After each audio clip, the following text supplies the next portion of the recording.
How to download and install Google Play apps on iPhone. Hey everyone, welcome back to the channel. In today's video, I'll show you simple methods to download and install Google Play applications on your iOS device. So without further ado, let's get started. So first, open a web browser on your device. For this video, I'll use Safari.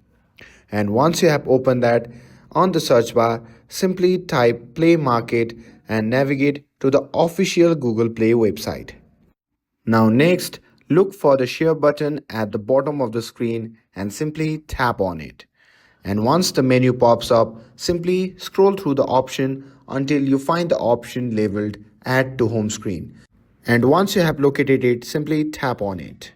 Now, in this section, enter a name for the shortcut.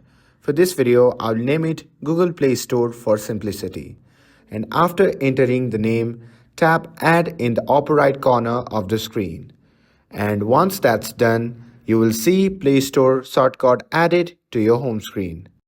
And if you tap on it, it will launch the store interface.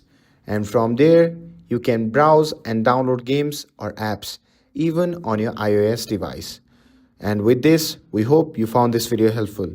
If you did, then don't forget to like, share and subscribe to get updated for more videos. Thanks for watching and I'll see you in the next video.